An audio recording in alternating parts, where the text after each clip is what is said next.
Hello, I'm Ben and you're watching The PhD Parent. As reviewed in another video, many mums perceive their milk supply to be insufficient to meet the needs of their babies. Of course, perceptions can be right or wrong. If a mum perceives her milk supply to be low, and she's right, then that's a problem. It's important to address low milk supply to ensure babies' growth and development are not adversely impacted. But even if a mum perceives her milk supply to be low and she's mistaken, then that can still be a problem. The belief that you have low milk supply can be highly distressing, and it's one of the major reasons why mums report that they stop breastfeeding. In fact, somewhere between 25 to 55% of mums stop breastfeeding earlier than they'd intended because of concerns about low milk supply. So in the following, I'll discuss what the research says about perceived insufficient milk supply.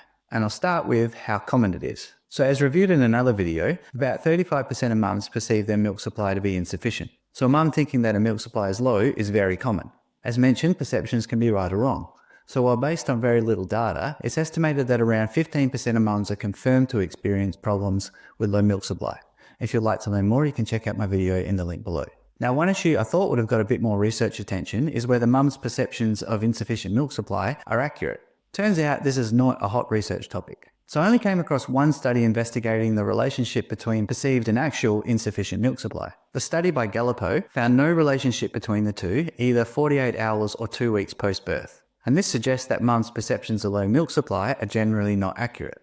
However, there are a couple of limitations of this study. First, the researchers didn't actually measure milk supply at 48 hours post-birth. Instead, they relied upon change in baby weight as a proxy. And second, there was very little variability in perceived milk supply insufficiency at 2 weeks post-birth, with only about 7% of mums reporting milk supply problems. Now, this low variability is a statistical issue. Basically, when you have little sample variability, your capacity to pick up a relationship between two variables is greatly reduced. So, the jury is still out concerning whether there is a relationship between perceived versus actual milk supply insufficiency. Nevertheless, even if there is a relationship, the chances of it being one-to-one is likely very small, meaning that some mums will perceive their milk supply to be low when in fact it's okay, and vice versa. So one question then is, why might perceptions of milk supply be inaccurate? So lots of researchers have been interested in what might give rise to inaccurate perceptions of milk supply. One popular idea is that such inaccuracies result from a tendency to depend upon cues that are unreliable indicators of milk intake, including infant latch, sucking patterns, swallowing noises, and changes in breast fullness. In the following, I'm going to be talking about correlations.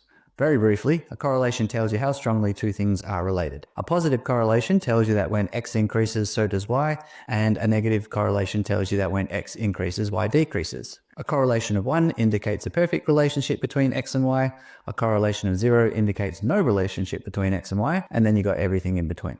Okay, so back to it. So the study that everyone seems to cite to support the claim that inaccurate perceptions of milk supply arise from a tendency to depend upon cues that are unreliable indicators of milk intake is Meyer in '94. So in this study, the researchers recruited 30 mums and their infants who were about 4 weeks old. The mums had to breastfeed their baby and estimate the amount of milk baby consumed. Estimates were to be guided by the cues described previously. Actual milk intake was assessed by weighing baby before and after the breastfeeding session. So if these cues are terrible indicators of milk intake, then there would be a weak or non-existent association between estimates of milk intake and actual milk intake. So in this study, there was a moderate to strong association, with R equal to about 0.8, between estimates of milk intake and actual milk intake. Not a bad start.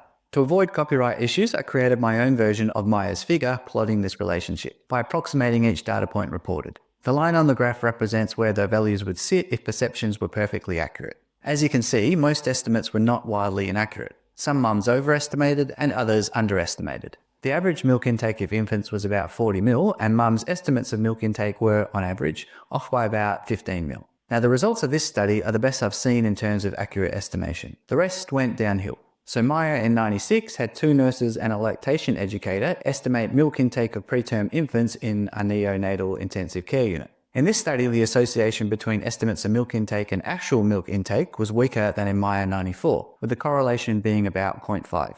Estimates of milk intake were off by about 6 ml, which looks a lot better than Meyer '94, but not when you consider that the average actual milk intake of infants per feed was only about 5 ml. Next, Coate, Arsenault and McCoy looked at whether number of swallows was an accurate indicator of milk intake in the first few days of a baby's life. They recruited 30 mums and infants and had a lactation consultant record the number of audible swallows during a breastfeed. The results revealed that the association between number of audible swallows and actual milk intake was about 0.7.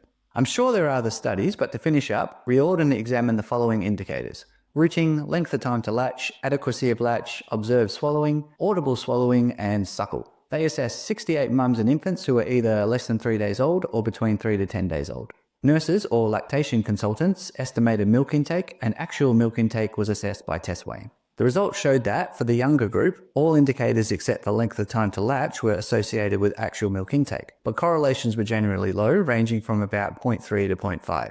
For the older group, only audible swallowing was associated with actual milk intake, with the correlation being about 0.5.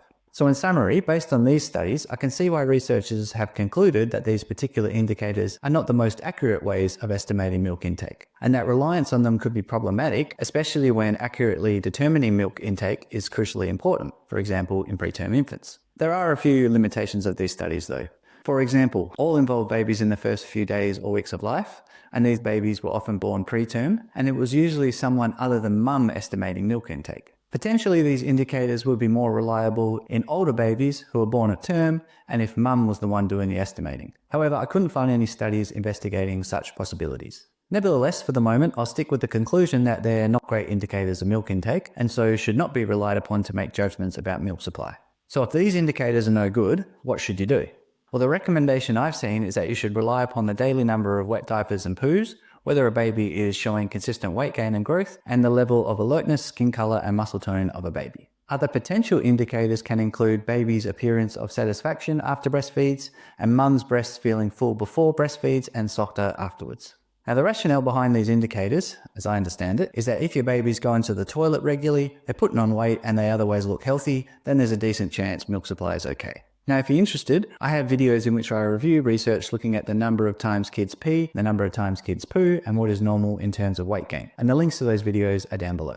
That said, if you don't want to rely upon indicators of milk supply, then there is the option to assess milk supply in a more objective way, as I'll now discuss. So a complementary option for assessing milk supply that many researchers advocate for is test weighing. So test weighing involves weighing a baby before and after a breastfeed without a change in clothes or diapers. In the context of assessing milk supply, it's recommended that test weighing be carried out over a 24-hour period. The reason for this is that you can't get an accurate gauge of milk supply from one feed, as the amount of milk intake per feed can be quite variable. So test weighing is a demanding procedure, especially if your baby is feeding a few times at night, which is probably in part why the approach is not carried out all that often. While not every study has obtained results that support the use of test weighing, many studies have shown that test weighing is an accurate procedure, at least when conducted under well-controlled conditions, using electronic scales that measure to the nearest 1 to 2 grams, and care is taken into account for spilled or vomited milk. Now, if you reckon it would be worth determining whether your milk supply is sufficient using test weighing, then it's strongly recommended that you first talk to a medical health professional, so that you're properly trained in the procedure.